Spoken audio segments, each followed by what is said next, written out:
Workout number 2 this week is going to be 3 EMOMs, all right? They're gonna be 2 movements each. And you're gonna do each EMOM, or every minute on the minute, 3 times through. So 3 times through, 3 EMOMs. Each EMOM is 2 movements, all right? And they're all gonna be 6 to 10 reps of everything. So it's your choice of between 6 and 10 reps. Try to keep the rep range consistent throughout for each movement, all right? But do your best with that. For the first EMOM is gonna be, first movement is gonna be a hinge. So your choice of variation for the hinge, all right? There's a few options that I like to use here for the hip hinge, all right? So you can do a normal hip hinge with the feet, shoulders width apart, planting those feet into the floor, grabbing the bell with 2 hands, and just bringing the bell straight up, standing straight up. Notice my arms stay in position. You're basically just hanging the bell from those arms, all right? Stabilizing with our glutes, standing straight up. Again, slight bend of the knee, keeping that back flat, that spine neutral, all right? Second option would be just grabbing the bell with 1 hand with the same stance and just bringing the bell up the same way, standing straight up. Switching sides. All right, another option would be either a wider stance or a narrower stance with your feet. Another option would be an RDL, or Romanian deadlift, all right? The difference there would be the legs stay straighter, so less of a bend in the knee, still a nice hinge at the hips, but we're gonna feel it a lot more in our hamstrings here in the posterior chain. So legs are gonna stay straighter, not locked out, but just a nice light bend, more than a normal hip hinge. So we're gonna keep our legs straighter. You're gonna feel it in those hamstrings. Just be careful not to overextend yourself with those hamstrings. All right. Another option is a split stance hinge, where 1 foot is forward, 1 foot is back, making sure that forward foot and the back foot are both on the correct side of your body. So right foot should be on your right side of your body, left foot, left side of your body, all right? Not in front of each other and behind each other, all right? Making sure, again, you're in a nice, balanced, athletic position. Grabbing that bell with 1 hand. So you're gonna grab it with the hand of the leg, the opposite hand of the leg that's in front, and we're just standing straight up. Most of the weight should be in that front leg, and you're using that back leg more as a kickstand with the heel up.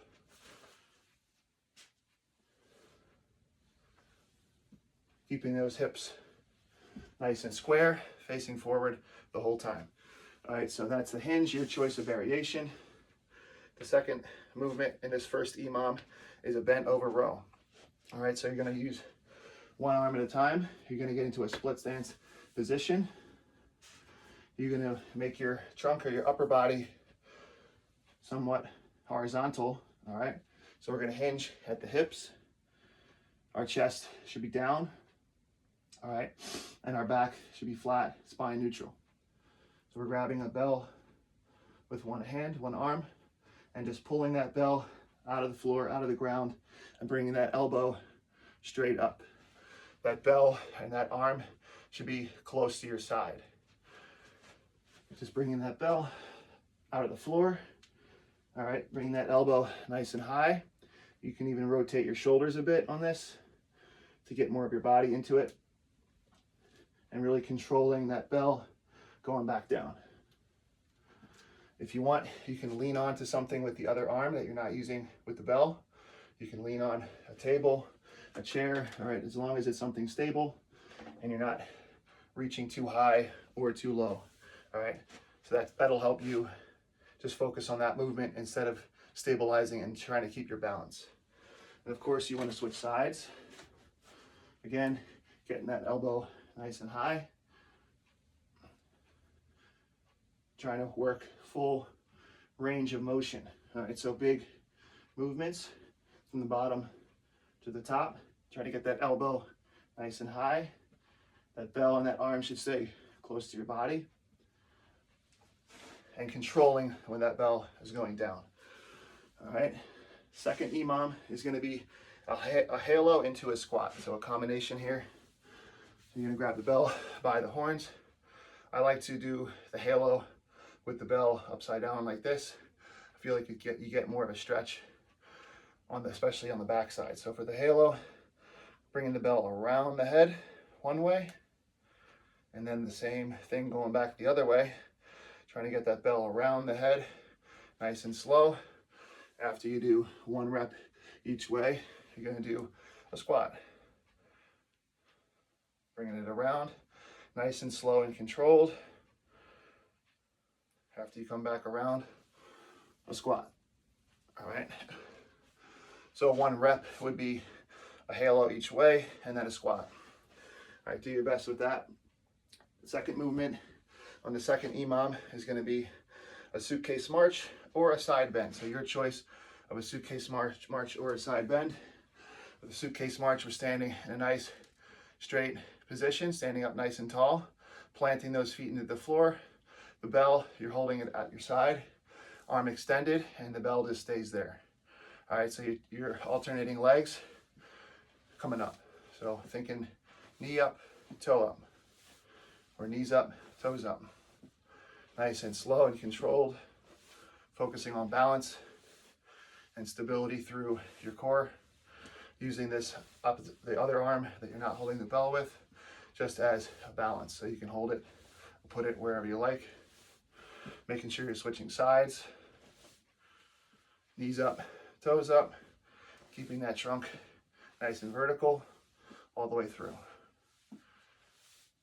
The other option there would be the side bend. So again, you're holding the bell at your side, getting in a nice stance, a nice position, good posture, and extending that bell down to the side, and then bringing that bell up as high as you can. All right, focusing on squeezing this opposite side.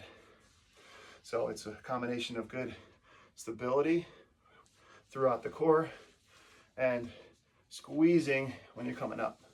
So just keeping it stable going down, working that spinal flexion, and then using a little bit of power coming up and trying to bend to that opposite side, really squeezing this opposite side. All right, and then you're gonna make sure you switch. Again, the range of motion might be different for everybody, so just do your best. Even if you go a little bit, just keep it controlled and keep it stable. All right.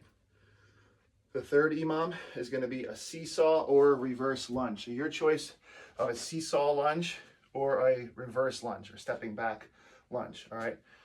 So for the seesaw lunge, you're going to need to make sure you have space in front of you and behind you, because you're going to do a forward stepping lunge, and then you're going to come out of that lunge and try to go right into a reverse lunge. So stepping back. So back and then forward on one leg.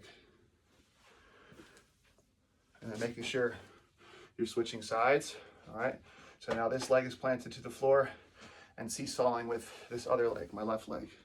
Coming up and then going back, making sure you have plenty of space behind you and in front of you. This one's a little bit more challenging. Kind of works your balance a little bit more.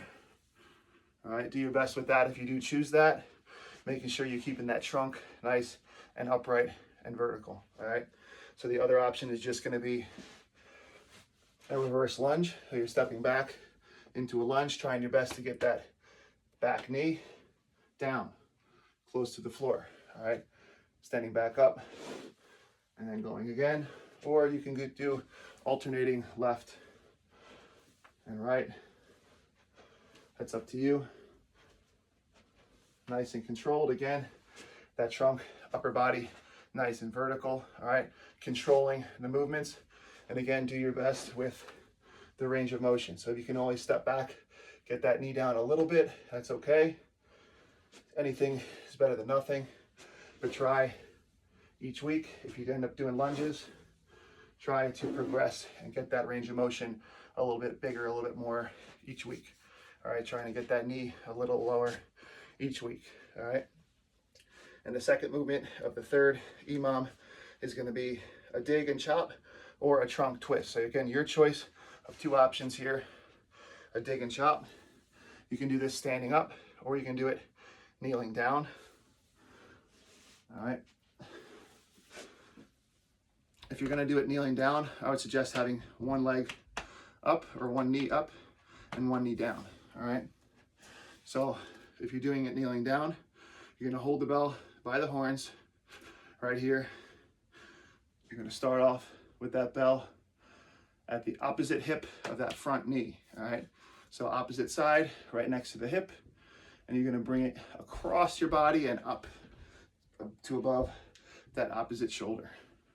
So this is a rotational movement, nice and controlled. All right, what that looks like standing up, you can do it with your feet next to each other, across, starting off next to the hip, bringing that bell up and above that shoulder, or you can have 1 foot forward and 1 foot back, similar to when you're kneeling down, with the foot that's back is the side that you're starting by the hip here and bringing it right across. You can have a bend of the elbow or you can make your arms straighter. That's up to you, but it's going to be a bit harder if you keep those arms a bit straighter. Making sure you're switching sides and controlling each rep.